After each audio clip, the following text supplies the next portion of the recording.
Homage to the Buddha, the Dhamma, and the Sangha. A question's been asked by one of our kalyāṇamittas on the Buddha's jhana similes. And it says, I was wondering if you could do a teaching on the 4 jhana similes as found in the Samādhaṅga Sutta, among many others, and how they relate to the development of jhana, the bath attendant, lake, lotuses, and white cloth. So the reference to this Samadhanga Sutta is Anguttara Nikaya chapter 5, discourse number 28, and this translates as factored concentration, but it's also known as the Pancangika Sutta, with Pancangika translating into consisting of 5 parts or factors, so 5 factored. So I came across this sutta some time ago, and at the time I was thinking about examining it, and this was following our Dhamma session on the Tevita Sutta. So that was Majjhima Nikaya discourse number 19. And we titled that Dhamma session Skilled Thoughts, Jhana, and the Right Path. And in the end, I didn't end up looking at it. But seeing as we've received this question, it's probably good to take the opportunity to delve into this teaching in full. So the sutta begins with the Buddha saying, Bhikkhus, I will teach you the development of noble, 5-factored right concentration. So in Pali, this noble 5-factored right concentration is Ariyasa, Pancangikasa, Samasamadhisa, Bhavanang. And then the Buddha says, listen and attend closely, I will speak. Yes, Bhante, those bhikkhus replied. The Blessed One said this. And what, bhikkhus, is the development of noble 5-factored right concentration? So here it's important to note that in this sutta, the Buddha is talking about 5-factored right concentration. So it's more than just the 4 jhanas. And this is what is practiced by the noble ones. So the noble ones being those who have developed the supramundane path that leads to nibbana. Now the question we received specifically asks about 4 jhana similes. And these also appear in other suttas. So it appears in the Samanyapala Sutta, Digha Nikaya, discourse number 2, Kevadda Sutta, Digha Nikaya, discourse number 11, Lohita Sutta, Digha Nikaya, discourse number 12, Maha-Asapura Sutta, Majjhima Nikaya, discourse number 39, and Kalyāṇamittas Sati Sutta, which is Majjhima Nikaya, discourse number 119. So that's just to name a few. Now this Samādhaṅga Sutta or Pachaṅgika Sutta, it's important to realize that the Buddha actually gives 5 similes to go with this noble 5-factored right concentration. And there is a reason for this. And so we're going to examine the 5 similes sequentially as we deep dive into the sutta. In fact, if we're really accurate, this particular teaching from the Buddha gives numerous similes for us to contemplate. So we have the 5 that we just spoke of, as well as a further 3 similes in support of the development and cultivation of noble 5-factored right concentration. So that's 8 similes in total. Now the Buddha often uses similes as skillful means to help us to penetrate the Dhamma. When we contemplate the similes, it allows us to unlock certain meanings, as well as help us to deepen our understanding of how to practice, how to train, and how to make progress on the Noble Eightfold Path. So let's continue with the Buddha's words in this sutta. He starts with the descriptions we commonly hear from the Buddha when he teaches the 4 jhanas or mental absorptions. So he says, here, secluded from sensual pleasures, secluded from unwholesome states, a bhikkhu enters and dwells in the first jhana, which consists of rapture and pleasure born of seclusion, accompanied by thought and examination. Then he says he makes rapture and happiness born of seclusion drench, steep, fill and pervade this body, so that there is no part of his body that is not pervaded by the rapture and happiness born of seclusion. So we're very familiar with this from what the Buddha teaches about training in the higher mind or higher concentration of mind, so this adhicitta sikha. And this is where we're encouraged to train in seclusion from sensual pleasures and seclusion from defilement. So these are unwholesome states, including the 5 hindrances. Now, to enter into the first jhana, the Buddha refers to thought and examination, or vitakka vichara in Pali. And sometimes this is also translated as initial application and sustained application, or placing the mind and keeping it connected. Vitakka has the characteristic of fixing, while vichara has the characteristic of movement. So here the Buddha is not talking about our usual or habitual thought processes that are steeped in the unwholesome roots of greed, hatred, and delusion, but rather thoughts associated with renunciation, non-ill will, and non-harm. So these are the ones that are rooted in non-greed, non-hate, and non-delusion. So they follow the Noble Eightfold Path. So when we select our meditation object or sutta meditation, we usually establish the right view and cultivate these kinds of skilled or wholesome thoughts to develop the Noble Eightfold Path. When we do this, we are purposely secluding ourselves from sensual pleasures and unwholesome states to develop this path. Now, it's important to understand we don't get to this seclusion simply by sitting on a cushion and telling the mind to stop all thinking or telling it to enter into the first jhana. It doesn't happen by itself. One has to take a meditation object and apply one's mind to thought and examination of that object in a skillful way. For example, we think about what the Buddha has taught about the First Noble Truth of suffering, that there are these 12 terms that begin with birth is suffering, aging is suffering, sickness is suffering, death is suffering, and so on, up to we don't get what we want is suffering. And this is vitakka, this is the thinking. If we then ask ourselves, if all of this is suffering, what is the cause? Then we start examining how craving is the cause of suffering. So then we examine our craving or attachment to sensual pleasures, that if we take delight, welcome, and remain holding, we see this conditions other links independent origination, and the result would be birth, aging, and death, and the whole mass of suffering. So this is vichara, examining. If we meditate like this, then we come to realize if we do not take delight, if we do not welcome, if we do not remain holding to sensual pleasures, this means we abandon craving. And if we abandon craving, there is no condition for delight, clinging, existence, birth, aging, and death, and the whole mass of suffering. This is the thinking and examining, or initial and sustained thought, that enables us to be secluded from sensual pleasures and unwholesome states to reach the rapture and happiness of the first jhana. So this is the piti sukha that is referred to in Pali.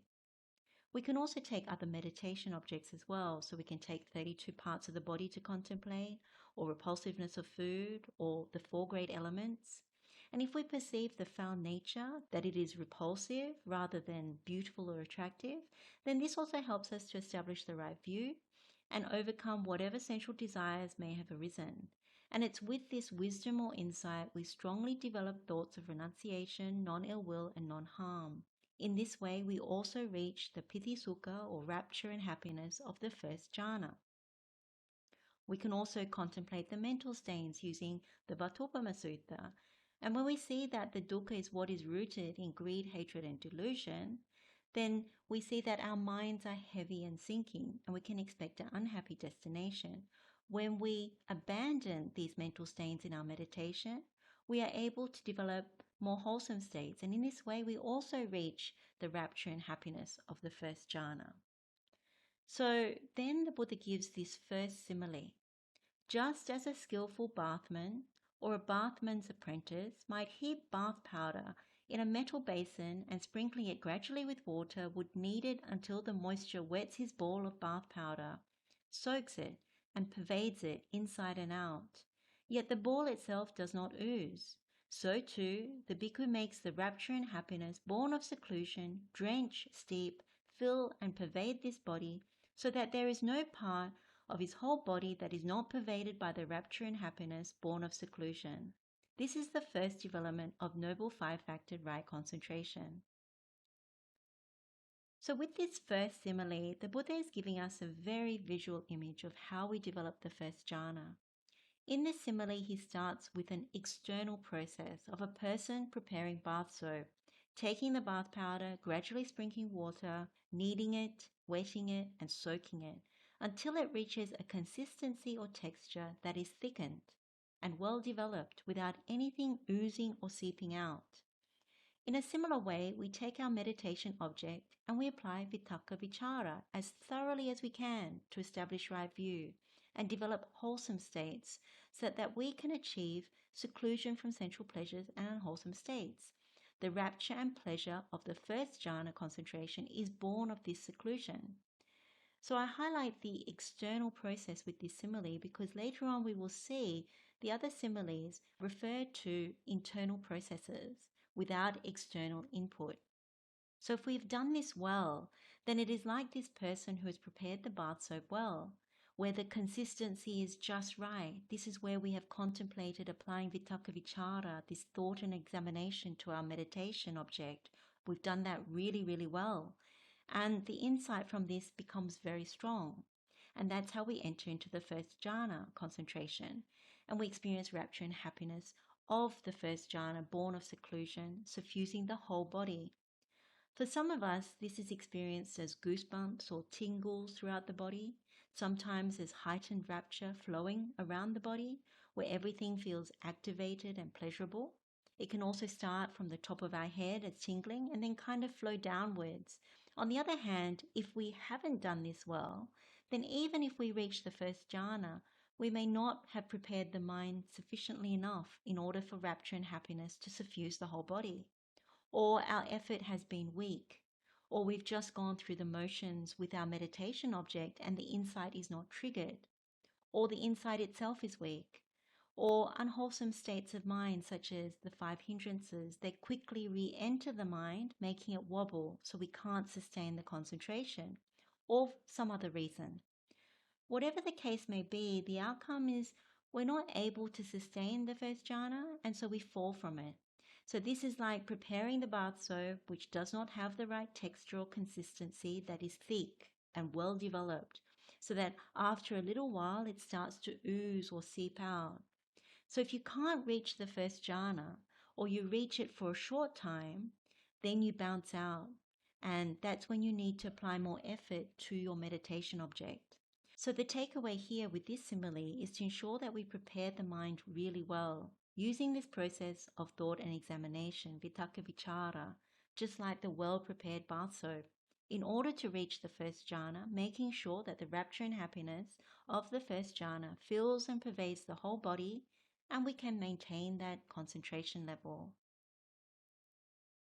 Then the Buddha goes on to say, again with the subsiding of thought and examination, a bhikkhu enters and dwells in the second jhana, which has internal placidity or internal confidence, and unification of mind, and consists of rapture and pleasure born of concentration without thought and examination. He makes the rapture and happiness born of concentration drench, steep, fill and pervade this body, so that there is no part of his whole body that is not pervaded by the rapture and happiness born of concentration. So with the first jhana, concentration, we experience the gross rapture and pleasure at both the physical and mental level. It is the fruit of thought and examination of our meditation object, which is also gross, and the resulting seclusion from sensual pleasures and unwholesome states.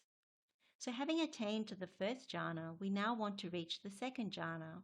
Why? Because we want something that doesn't require us to apply thought and examination to get that kind of rapture and happiness, something less gross.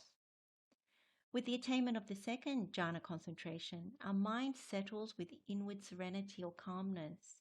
Having given up thought and examination, there's a deepening of our concentration, which is internal. So we now experience rapture and pleasure born of the second jhana, concentration, that suffuses the whole body. As we've said before, it's like riding a small wave, which is the first jhana, and then riding a bigger wave, which is the second jhana, without having to do anything more. So then the Buddha gives his second simile.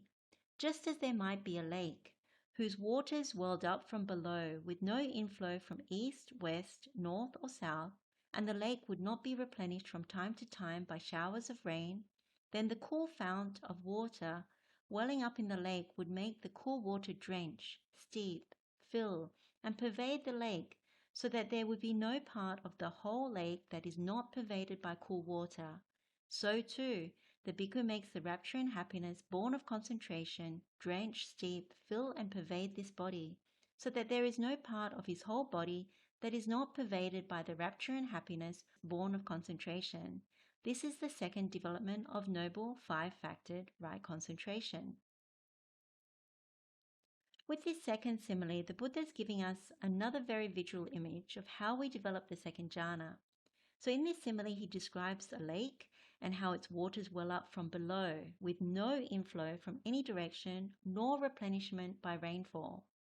So this lake described by the Buddha is self-sustained from its own internal source, where the water wells up in the lake like a cool fount or spring, making cool water pervade every part of the lake. So the distinction is very clear with these first two similes and the first and second jhana concentrations. The first had an external process of preparing soap by adding water, while this second simile is purely internal. This lake is self-sustained from its own source. So with the second jhana, there is nothing to be added, like the lake not taking inflows nor replenishment from showers of rain. We no longer need to apply thought and examination and can allow it to cease because we see it as gross. When we cease applying thought and examination, our mind is already inclined towards jhana concentration and generated internally like the water welling up in the lake from its own source. And so we experience the rapture and happiness of the second jhana, which is born of concentration, this unification or one-pointedness of mind. As we said before, with this second jhana, the rapture and pleasure is stronger, more noticeable, without having to generate further skilled thoughts. And the mental one-pointedness or concentration feels far firmer, more stable. You know your mind is concentrated. And the rapture feels like it is pouring throughout the whole body. The body feels so happy, pleasurable, as does the mind. This can last for a very long time depending on how well one has laid the foundation for the meditation at the outset. Then the Buddha goes on to say, again, with the fading away as well of rapture, a bhikkhu dwells equanimous and mindful and clearly comprehending. He experiences pleasure with the body. He enters and dwells in the third jhana, of which the noble ones declare. He is equanimous, mindful, one who dwells happily. He makes the happiness divested of rapture, drench, steep, fill and pervade this body, so that there is no part of his whole body that is not pervaded by the happiness divested of rapture. Having attained to the second jhana, we now want to reach the third jhana concentration. Why? The first thing is we don't want to cling to this rapture in the body. We know that clinging independent origination ultimately leads to suffering, so that's why we don't want to cling to it. We're developing the Noble Eightfold Path to get out of this whole mass of suffering. So we need equanimity towards this rapture. And the second thing is we recognize the rapture that is flowing throughout the body is actually quite tiring at a physical level. If you experience it, then you naturally want to go beyond that and attain to something more stable. In order to reach the third jhana, we let go of the rapture, so we let go of the piti in Pali. Having understood that it becomes tiring, we allow it to subside or fade away. We still experience the pleasure or happiness, we still experience the sukha, and so we dwell with clear comprehension, we're fully aware, and with mindfulness and clear comprehension, equanimity comes to fulfillment, and the mind becomes unified and concentrated. Even though the rapture ceases, we still experience pleasure or happiness. The experience is better because the body is no longer growing weary and the pleasurable experience is more contained. So then the Buddha gives this third simile. Just as in a pond of blue or red or white lotuses, some lotuses that are born and grow in the water might thrive immersed in the water without rising out of it. And cool water would drench, steep, fill and pervade them to their tips and their roots, so that there would be no part of those lotuses that would not be pervaded by cool water.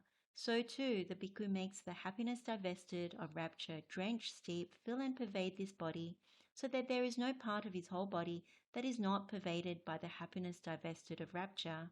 This is the third development of noble five-factored right concentration. With this third simile, the Buddha is giving us another visual image of how we develop the third jhana. In this simile, he describes a pond of blue or red or white lotuses, where some lotuses are born and grown in the water without rising out of the water, and they're completely steeped in it. The Buddha refers to this third simile of a pond of blue or red or white lotuses in other suttas as well, with additional details, sometimes with a broader context. So such an example is in the Pasarasi Sutta, Majjhima Nikaya Discourse number 26, and the Buddha is recounting his path to enlightenment and what happened subsequent to that. And in the Buddha's recollection, He's talking about after Brahmasahampati extended his invitation for the fully enlightened Buddha to teach Dhamma to those with little dust in their eyes. The Buddha then surveyed the world with the eye of a Buddha and saw beings with a little dust in their eyes, and also saw beings with much dust in their eyes, with keen faculties and with dull faculties, with good qualities and with bad qualities, those that are easy to instruct and those that are difficult to instruct, and some who dwelt in fear and blame in the other world. And then he gives a simile, just as in a pond of blue or red or white lotuses, some lotuses that are born and grow in the water thrive immersed in the water without rising out of it, and some other lotuses that are born and grow in the water rest on the water's surface, and some other lotuses that are born and grown in the water rise out of the water and stand clear unwetted by it. So in this sutta today, we're looking at the Buddha's reference to the first part of those that are born and grown in the water, and they thrive remaining immersed in the water without ever rising out of it. So in the context of the third jhana, we could take this as meaning that we are like those with a little dust in our eyes, that we have slightly sharpened faculties, we have good qualities, we are easy to instruct. And so we have this conviction towards the Buddha. And having this conviction, we remember what he's taught us about dependent origination and how any kind of clinging leads to the whole mass of suffering. So we don't want to cling to the rapture of the second jhana. Instead, we abandon this rapture, develop the mindfulness and equanimity, clear comprehension, allowing the mind to settle with confidence on the third jhana concentration, and allow the pleasure and happiness, the sukha of this concentration, to suffuse the whole body. So as the lotus flower is born and grown in the water, it thrives immersed in water. So this lotus flower never depends on anything above the water or external to the water.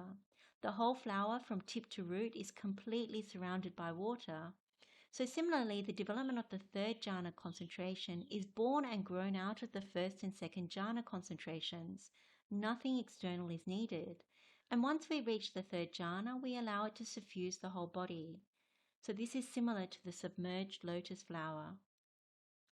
Then the Buddha goes on to say, again, with the abandoning of pleasure and pain, and with the previous passing away of joy and dejection, a bhikkhu enters and dwells in the fourth jhana, neither painful nor pleasant, which has purification of mindfulness by equanimity.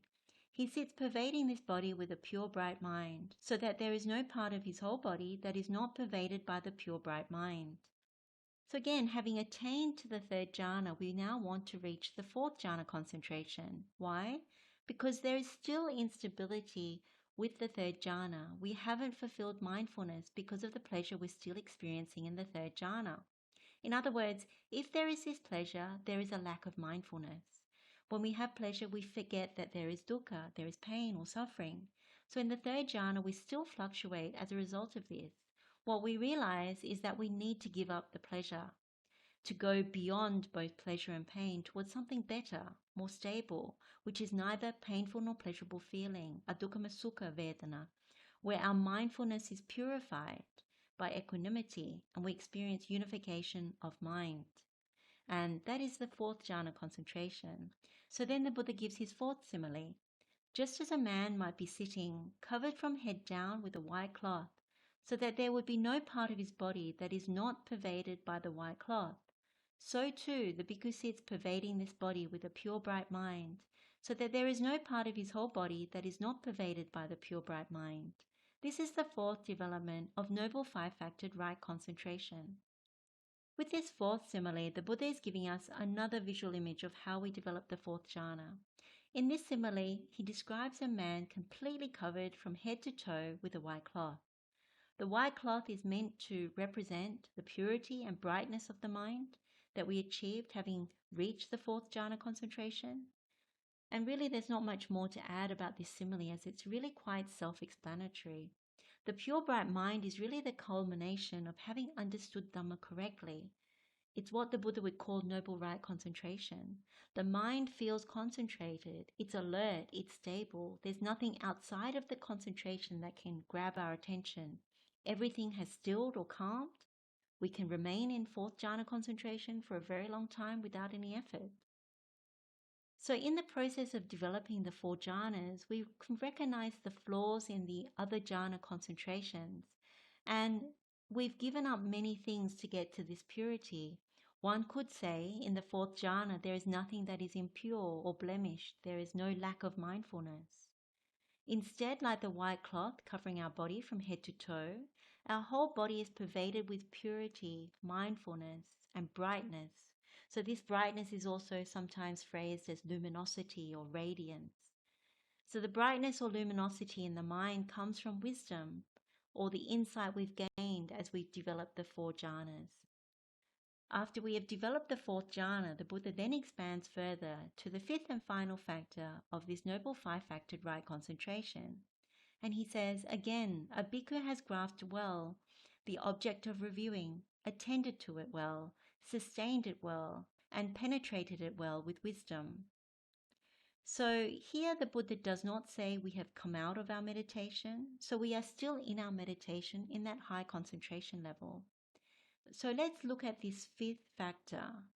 Pachevikana is the key Pali word here. It can be translated as consideration, reviewing, reflection, or even contemplation. And there's a passage in the Neti Pakarana, also known as the Guide, that explains what the Buddha means by this in more detail, and we will examine that a little bit further along. Now, nimitta in this context refers to the object of our meditation, which is the causal condition for having attained this noble right concentration. So when Buddha says, grasp well the object of reviewing, we're talking about Pachevikana nimitta sugahitang hoti. In simple terms, the Buddha is stating, having developed the 1st, 2nd, 3rd, and 4th jhanas, we reflect and review that we have grasped well or learned well our object of meditation. So depending on what we've taken as our meditation object, it could be noble truth of suffering, it could be the 32 parts of the body, it could be repulsiveness of food, it could be the mental stains in the Vatupama Sutta, or whatever object we began with. And the second thing is we've attended to it well, we've thought through it well, analyzed it really well. So this is sumanasikatang. And then the third one is we have sustained it well or considered it well, supadaritang. And the last one is we have penetrated it well with wisdom or thoroughly understood it well with wisdom, supatividdang panya. And this one we've seen before when we've looked at the Buddha's learning system. This is always one of the last ones where we've done our meditation and we have gained wisdom by penetrating the Dhamma. So if we use an example of what this actually means, if we take the First Noble Truth of Suffering as our meditation object and we've developed all the way through from 1st jhana to 4th jhana, and in our meditation, having reached the 4th jhana, we reflect or review, yes, we've grasped this First Noble Truth of Suffering well. We have contemplated and analyzed well all aspects of suffering. So we've gone through birth is suffering, aging is suffering, sickness is suffering, death is suffering, and so on. And we understand it as a universal truth, not simply personal suffering. And in our meditation, we have sustained it well or considered it well, beginning from the 1st jhana and maintaining it all the way through, not veering off from our meditation at all in order to reach the 4th jhana concentration.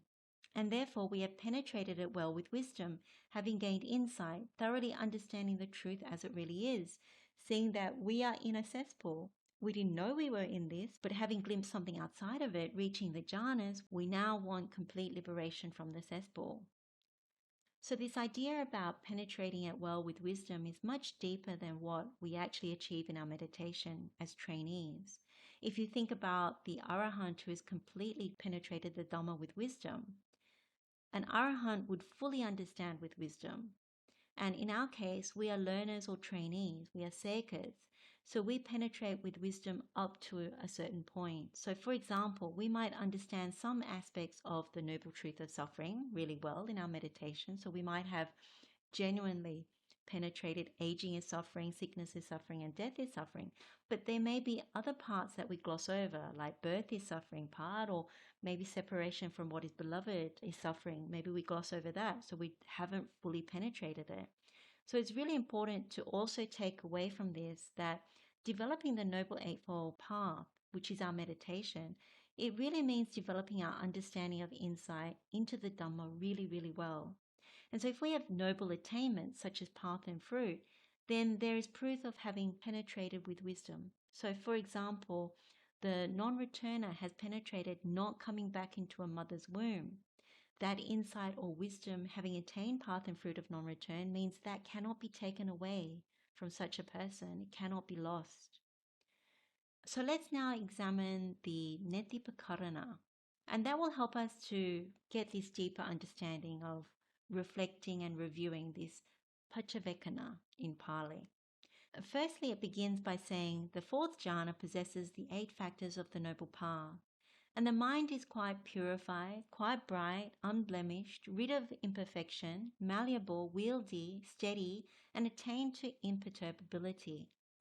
When it refers to attain to imperturbability, this is anenja patang. This means we have reached what is essentially the boundary between the form and formless spheres. And one can train and develop the skill to move between the two. If one is really good, one can determine which concentration level to abide in. Naturally, this requires becoming quite skilled at the jhanas and knowing the arising and passing away of each concentration level.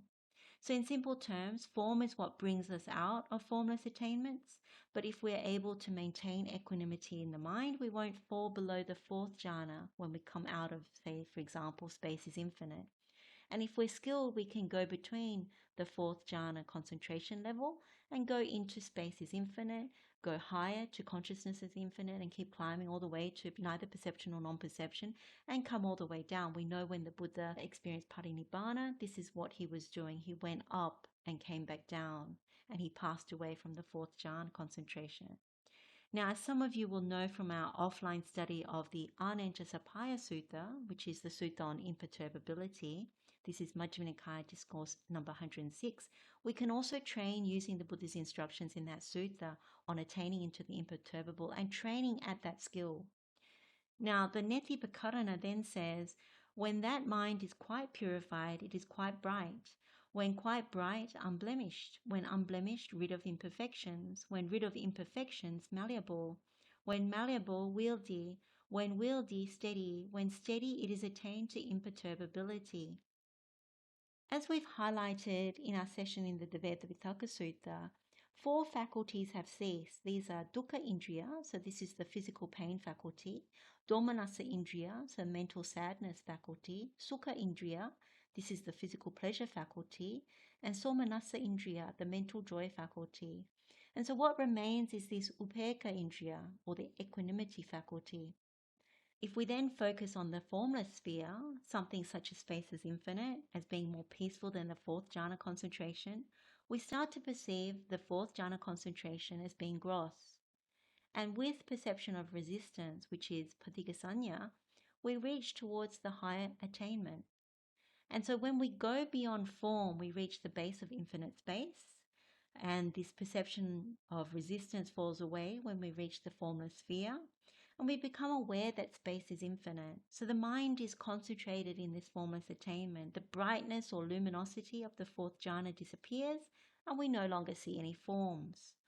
So we've practiced this to a certain extent when we've done the Chula Sunyata Sutta as an example. Now, at this concentration level, space is perceived as darkness or black space by the mind. So some of you will be familiar with this. The Neti Pakarana then says, that kind of concentration can be reviewed as possessing 6 factors. So here again we're talking about Pachevikana, or in this case Pachevikitabo. So these 6 factors are what we use to reflect or review, and this helps us to culminate in this 5th factor of noble right concentration that the Buddha is referring to in the Pancangika Sutta or Samādhaṅga Sutta. So the first one is, my intention towards all the world is endowed with non-covetousness. The second is, towards all living beings, my mind is free of ill will. The third is, my energy is instigated and exerted. The 4th is, my body is tranquilized and uninstigated. And the 5th is, my mind is concentrated and undistracted. And the 6th is, my mindfulness is established and not forgetful.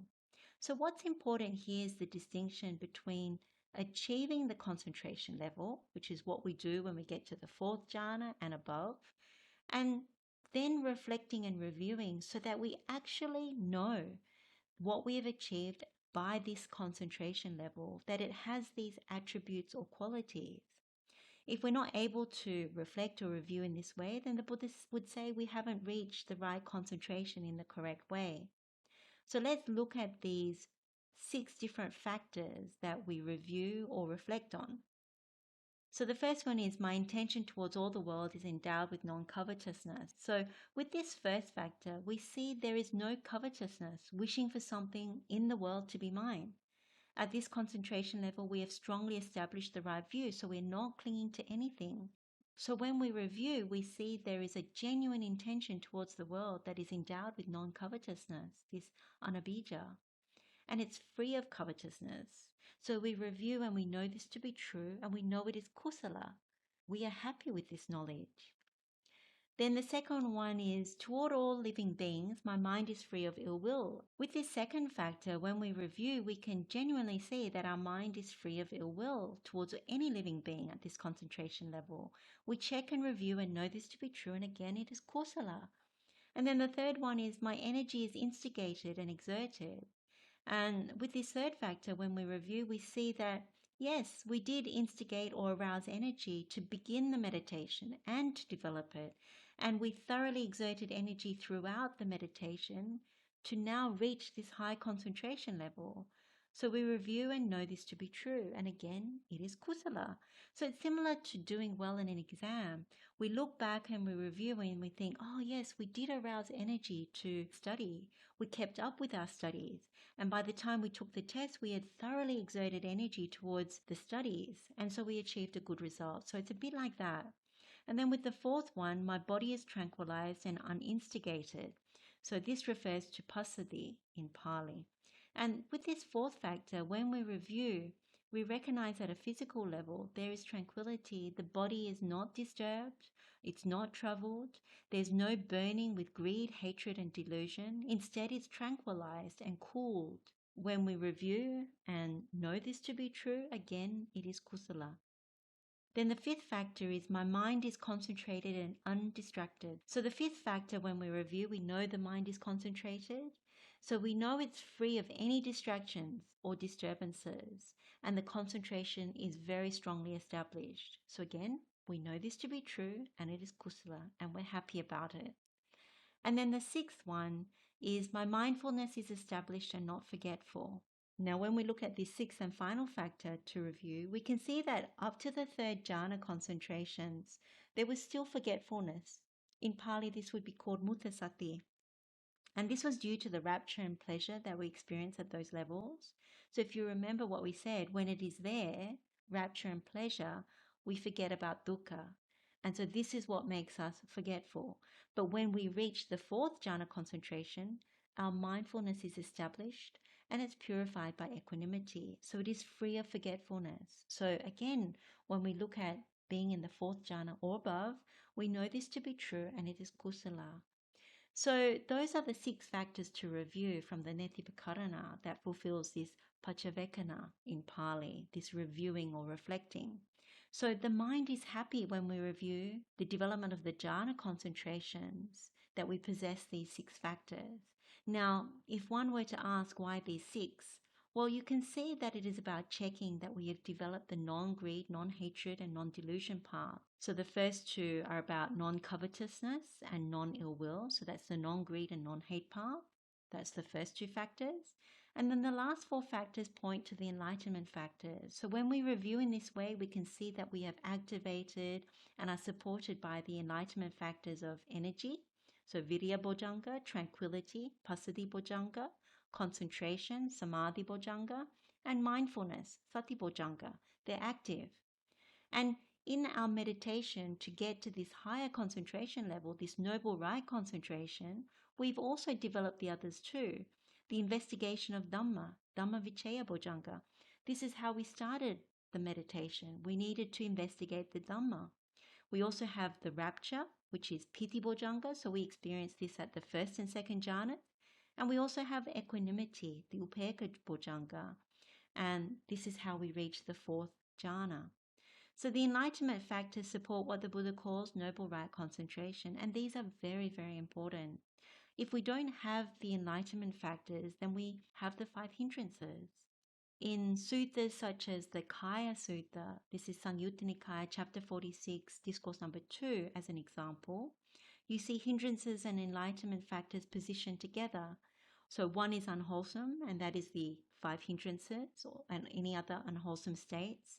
This is what obstructs or blocks right concentration, while the other is wholesome, that is the enlightenment factors, that which supports right concentration. So if we review and we encounter problems with any of these 6 factors, then it is also possible to reflect on whether the 5 hindrances have re-entered the mind.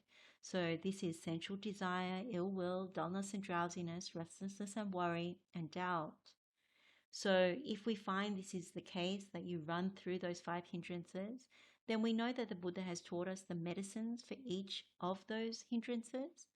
And so we can apply the appropriate medicine to treat the problem. And the enlightenment factors can also help here, particularly arousing energy to overcome the hindrances if they have re-entered the mind.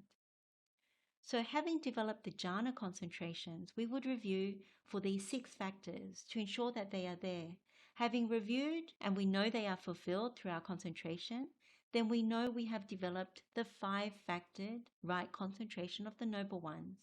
We possess the Noble Eightfold Path, the enlightenment factors, and we are inclined towards Nibbana. So we are so happy. So then the Buddha gives the 5th simile. Just as one person might look upon another, as one standing might look upon one sitting down, or one sitting down might look upon one lying down, so too a bhikkhu has grasped well the object of reviewing, attended to it well, sustained it well, and penetrated it well with wisdom. This is the 5th development of noble factored right concentration. With this 5th simile, the Buddha is giving us another visual image of how we practice this 5th factor. In this simile, he describes a person reflecting on another person. So the standing person reflecting on a sitting person, and then a sitting person reflecting on a person lying down. To explain this, if we take our meditation, having reached the 4th jhana, it's like reflecting, this is how I was before the meditation, or at the start of the meditation, and now this is how I am having reached the 4th jhana concentration. So it's like reflecting, I was sitting like that person and now I'm standing, or I was lying down like that person and now I am sitting. So what we see here is that we're able to reflect the passage of how we directed ourselves through the jhana. So there's a clear awareness or comprehension that that was what I was like before and now I'm like this. So one point to make before we continue with this sutta is many people often believe or have been taught that there is no thinking in the jhanas, but this is not strictly true. In the Buddha's teachings on the development of the jhanas, we see that it requires establishing right view and then developing wholesome or skillful thoughts, which is our right intention, and thereafter directing the mind through the jhanas, working with the other path factors. This is what leads to noble right concentration. And yes, there is a slowing down of thoughts, a quietening and calming of the mind, a unification or one-pointedness that arises as the purification process happens and wisdom develops and grows. But one is very clearly directing the mind through the jhanas to attain this noble 5-factored right concentration. And when it comes to the experience of cessation, where there is no thinking, the Buddha refers to this as having attained cessation. So in Pali, this is Nirodha Samapatti. It's also referred to in some suttas as the cessation of perception of feeling, Sanya Vedayita Nirodha. Now, there are other ways to reach concentration or stillness of mind, those that existed pre-Buddha times and practices that still exist today, but they are not what the Buddha taught as developing Noble Eightfold Path that culminates in this Noble Right concentration. And Noble Right concentration is what the Buddha clearly says leads to right knowledge and right liberation. Instead, the Buddha would say these other concentrations, these other practices are led by wrong view, activating the wrong path and leading to wrong concentration. And so in simple terms, with these practices and wrong concentration, one is still bound to samsara and this whole mass of suffering. So the teaching given by the Buddha up to this point is very important in methodically showing us sequentially what he means to properly direct the mind to develop noble right concentration, and having developed it, to correctly reflect and review it. And so we have this 5-factored right concentration. Then the Buddha goes on to say, when bhikkhus noble 5-factored concentration has been developed and cultivated in this way, then, there being a suitable basis, he is capable of realizing any state realizable by direct knowledge toward which he might incline his mind. The reference to direct knowledge here is abhinya in Pali, which in the suttas commonly refers to the 6 special knowledges or supernormal powers. The Buddha is stating, if we have developed and cultivated this noble 5-factored right concentration by following his instructions, then it becomes the basis for inclining our mind and realizing any of these 6 special knowledges. We can know these things for ourselves.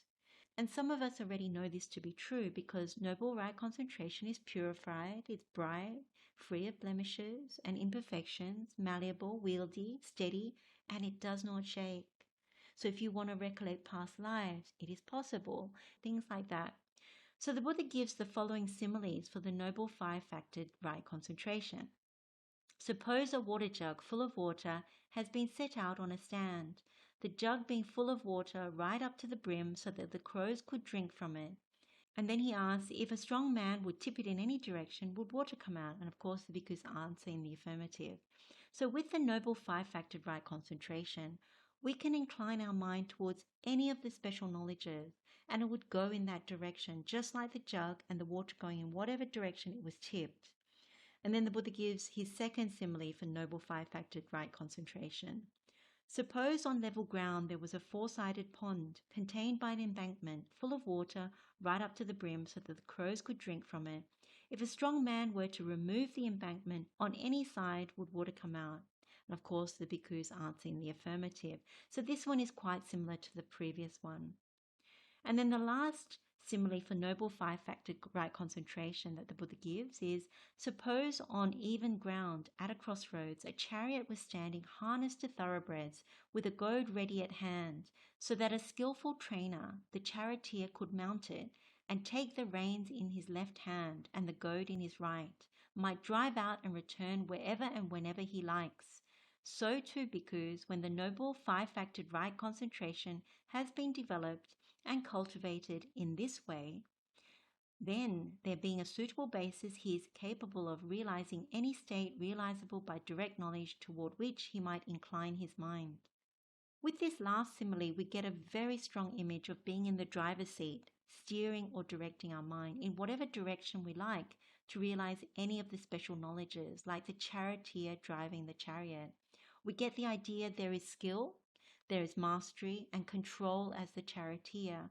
And we also know that in the Sekapatipada Sutta, when one develops noble right concentration, and even this 5-factored noble right concentration, it's very powerful. And we're meant to train as seekas that we can attain to these things without trouble or difficulty. This is in line with that. With noble 5-factored right concentration, this is genuinely the case, and one can really know that. And that's the other thing. When the Buddha says that one can direct the mind to these special knowledges, to these supernormal powers, one is still wielding the mind. One has to actually instruct the mind towards developing these special knowledges. So there is thinking in that. So what are these 6 special knowledges or supernormal powers? If he wishes, may I wield the various kinds of psychic potencies. So the first one is, having been one, may I become many. Having been many, may I become one. So a good example of this we've covered broadly is the Chulapanthaka Vatu. This is Dhammapada, verse number 25. And if you remember, Venerable Chulapanthaka was able to do this. The second is, may I appear and vanish. So this is like the superpower of invisibility. The third is, may I go unhindered through a wall, through a rampart, through a mountain, as though through space. So here, if we excel at developing the space kasana, so infinite space as the meditation object, and we can maintain it, then it is possible to have this supernormal power to go through physical objects as if it were space. And then the fourth psychic potency is, may I dive in and out of the earth as though it were water. Similarly, if one excels at the water kasina, or water as the meditation object, and can maintain it, then it's possible to dive in and out as if it was water. And then, may I walk on water without sinking as though it were earth. So this is the fifth one. So here, if one excels at the earth kasina, or earth as the meditation object, and can maintain it, then it's also possible to walk on water without sinking as though it were earth. And then the next few are, seated cross-legged, may I travel in space like a bird. With my hand may I touch and stroke the moon and sun so powerful and mighty. May I exercise mastery with the body as far as the Brahma world. One is capable of realizing it, there being a suitable basis. So with these remaining ones, I think they're achieved with the mind-made body, so not the physical body. So there's nothing blocking from traveling in space like a bird, or touching something as hot as the sun, or touching the moon, or visiting other realms of existence. So we know from numerous suttas, particularly with the last one, visiting other realms of existence, the Buddha and some of the noble arahants had that ability to travel to the lower realms. So in particular, this was Venerable Mahamoggallana, as well as to the divine realms. So an example in the suttas, what they often say is, just as a strong man might stretch out a bent arm or bend in an outstretched arm, in the same way did he disappear from, so whatever place they were in this world, and reappear amongst maybe the Tavatinsa Devas or wherever else that they went. So back to our sutta, the Buddha continues to explain the special knowledges. He says, if he wishes, may I, with the divine ear element, which is purified and surpasses the human, hear both kinds of sounds, the divine and human, those that are far as well as near. He is capable of realizing it, there being a suitable basis. So if this special knowledge is developed, we can hear sounds in any realm of existence, even those really far away divine realms. Then the Buddha says, if he wishes, may I understand the minds of other beings and persons, having encompassed them with my own mind. May I understand the mind with greed as mind with greed. May I understand the mind without greed as mind without greed. May I understand the mind with hate as mind with hate. May I understand the mind without hate as mind without hate, and so on. And it goes all the way to, they know the liberated mind as liberated mind, and they know the unliberated mind as the unliberated mind. He is capable of realizing it, there being a suitable basis. Now with this one, this is the same as the third establishment of mindfulness, so the Satipatthana. And in this case, this is mindfulness regarding the mind, so Cittanupassana. With this special knowledge, one is thoroughly mindful of the mind. So if we really excel at this, then we can clearly know another person's mind, whether it is in any of these states, because each mind state has been thoroughly seen and penetrated with mindfulness. The Buddha is a classic example of having this ability, and he used it to see if anybody was ready to hear the Dhamma, and he also applied it while he was teaching the Dhamma. And then the Buddha goes on with the three other special knowledges, which is, if he wishes, may I recollect my manifold past lives with their aspects and details and so on. He is capable of realizing it, there being a suitable basis. If he wishes, may I, with the divine eye, which is purified and surpasses the human, see beings passing away and being reborn and so on, and understand how beings fare in accordance with their karma. He is capable of realizing it, there being a suitable basis. And then the last one is, if he wishes, may I, with the destruction of the taints in this very life, realize for myself with direct knowledge the taintless liberation of mind, liberation by wisdom, and having entered upon it, may I dwell in it. He is capable of realizing it, there being a suitable basis. So we've spoken about these last three special knowledges and a little on how to develop recollecting past lives and the divine eye in our Dhamma session on the Veda Vitakka Sutta, so I won't go through it again. But these three knowledges are what the Buddha often mentions as becoming accomplished in knowledge, vijja sampanno. So this is part of our trainees' mode of progress from the Sekapatipada Sutta. And when they're grouped as three, they're often referred to in Pali as Tevita. We know that if one attains the knowledge of the last one, the destruction of the taints, then one has realized the fruit of arahantship, complete liberation, and realized nibbana. So we've now come to the end of the sutta. So what we can see is that if we are easy to instruct, so we are suvacha to the Buddha. We're willing to follow the Buddha's instructions. It's possible for us to develop this noble right concentration to a very refined level by directing the mind. We can become very skilled at knowing each of the jhana concentrations very well.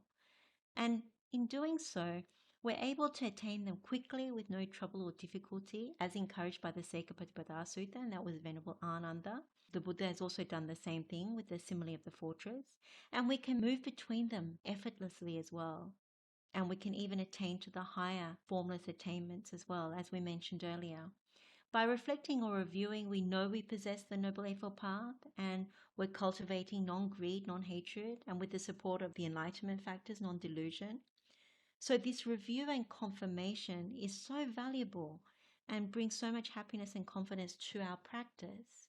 So when we have this five-factored foundation given by the Buddha, it's possible to then realize any of the special knowledges if we're so inclined. We can direct the mind in any of those directions, including the most important one, which is to destroy the taints, and this is to realize Nibbana. So this is a very, very powerful and profound teaching from the Buddha. So we can end our session here. Let's pay gratitude to the Buddha for this profound teaching. Gratitude to the noble ones who have helped to navigate and penetrate this teaching. Let's share the merit with all sentient beings. May all beings be happy and well. May all beings be free from suffering. Blessings of the Triple Gem, wishing you well. Teruan Saranai.